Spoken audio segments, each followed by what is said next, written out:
My name is Big Reed. I host the world's biggest night show on 99.7 out here in the Bay. Thank you. And you're Woo! Umi.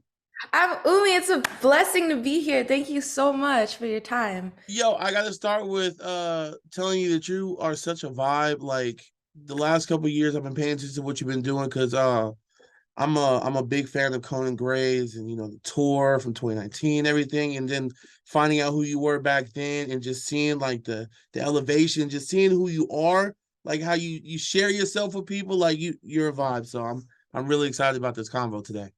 Me too. You too. I've been seeing you on socials and I'm like, seems so wonderful. So thank you so much for just having me. And I also love your jacket. I think it's a very Oh, cute color. thank you. I appreciate that. Yeah, of Um, course. let's jump into it. I know you've been doing music forever, since you were super little. I know it's a passion of yours, but I also know that that vibe is important, and how you're feeling is important in the area you're in. I mean, you can tell by the way stuff is set up behind you, like it's that's super important. So talk about yourself a little bit and how like that became so important in your life. Ooh, okay. I think it requires my story. Like, so I grew up in Seattle. My mom's Japanese, my dad's black. And so, like, I grew up first off just like in nature. Seattle nature is like Narnia, like For sure. big trees, ocean, rivers. So, to start off, I feel like I just grew up at one with nature. And Seattle's a place where you don't even have to seek nature, you just are in nature. And so, I feel like it's become a core aspect of who I am. And then my mom, she's Japanese, so I grew up listening to Japanese music. She's also practiced Buddhism, so like I grew up learning about meditation and having incense and candles and just like living a very intentional life in that way. And then my dad, he played the drums, he was a DJ, he loved R&B, he was an MC, he was also a bus driver, and he's like one of the most famous bus drivers in Seattle. He was called the Smile Guy because his whole bus, he like decked it out in smile, like pins and smile posters, and he would like crack jokes on the bus. So I think from my dad, I learned like the value of spreading positivity and how to do that in your own unique way. And he would like take me on the bus with him at work, and I would watch him do his thing. So when I think back, I think all those influences played a part in my music, but also my personality. That's awesome. That's incredible. I would have loved to ride your dad's bus. Like it's like creating that environment and creating like a safe space where people can, because sometimes riding a bus or riding transit in general is a little crazy. You feel me? So Yes. just having that safe space is awesome. And I can tell that you do that with whatever you do with the videos you post, the areas that you're in, and beyond like making the music, you just, you set a safe space for people to be able to enjoy it too. So I want to, acknowledge that. I appreciate you sharing that part of your story.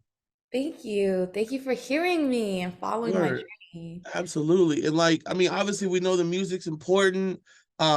Wherever you are, I've been playing it on the air.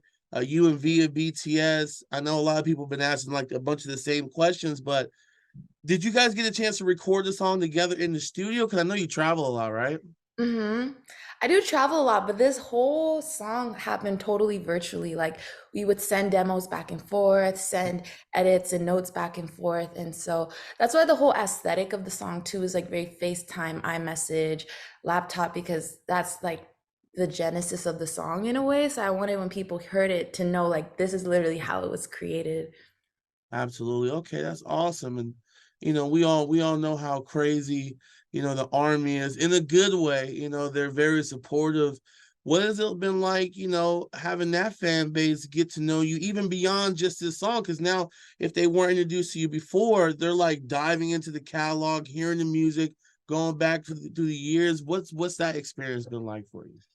It's been so amazing. It's been reminding me that honestly, community is all that really matters. Like, I think sometimes when you're in it, it feels like your career is like subject to the algorithm or like very based on luck. But then when I really got to know the army, I just came to realize, like, oh, shoot, if a bunch of people who are passionate come together and support something, you create the trend, you create the algorithm, you create, a number one. And I think my whole passion and my whole music is about building community. And so I think it was so meant to be because it reignited that remembering in me that all that really matters is community, people, real life people coming together.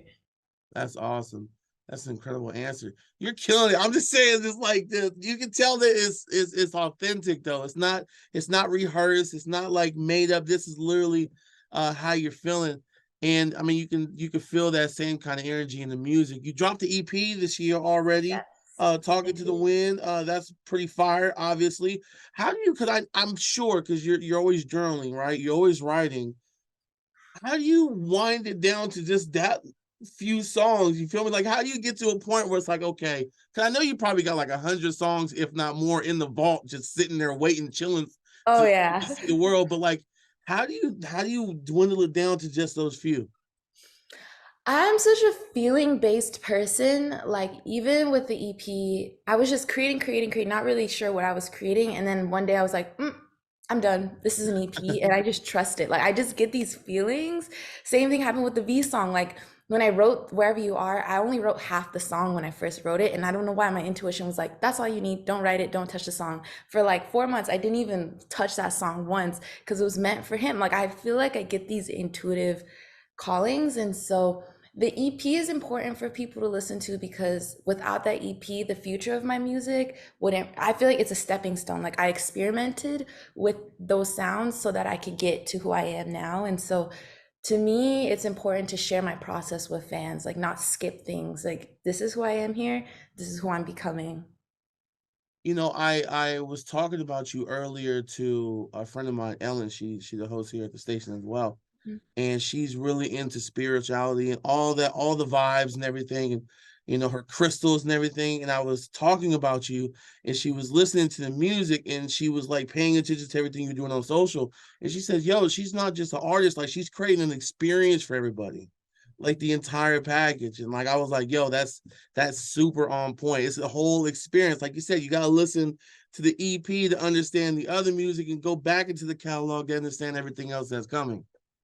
Oh, I'm like, she really tapped into me. Yo, I she did. You guys are I the value that.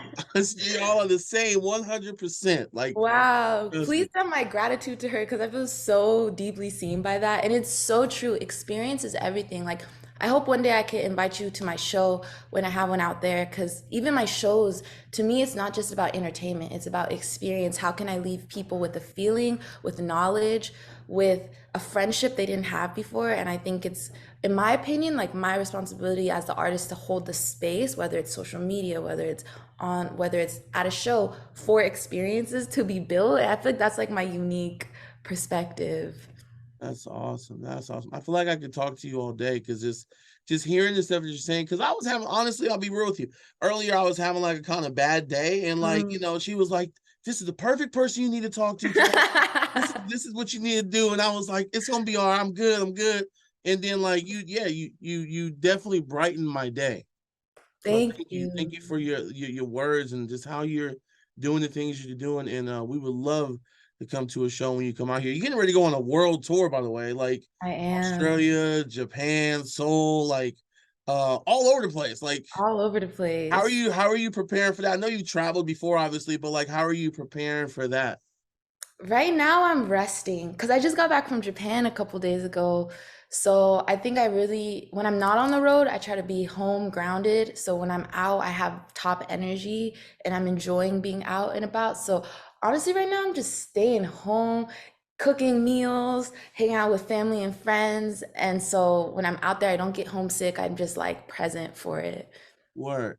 I do this thing on my show every night called the Big Random Fact. And last night I was talking about how like there's a vending machine for every 40 people in Japan.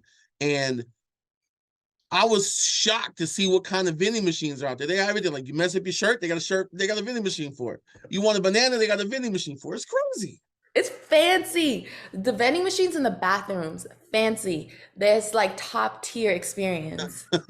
Yeah, I gotta get out there one of these days and Yeah. get out for sure, for sure. But I really do appreciate your time. You mentioned before I wrap, you mentioned cooking, making food. What's your favorite thing to cook? Oh, okay. Two things. All right. One is miso soup because my grandma taught me how to make it, so it reminds me of my grandma. And number two is pasta. I love pasta. All types of pasta, all color, all shades. I love pasta. Word. Shout out to the pasta queen. Shout out to the pasta. Love that. Love that.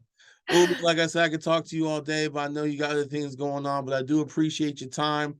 Thank I always like to close out these interviews with a message to your fans and to the new people watching this video and the fans that you're going to have 5 years from now. They're going to be watching these videos over and over because they just love you as much as they do. Oh, I want to say, first of all, thank you everybody for your time and for your presence here. I feel like my music really has, it hits home because of the people who listen to it. And that's ultimately why I created. So I just want to say thank you for your time, your ear. And I hope that no matter where you are, you remember that my music is here for you to uplift you and to be a part of your memories. That's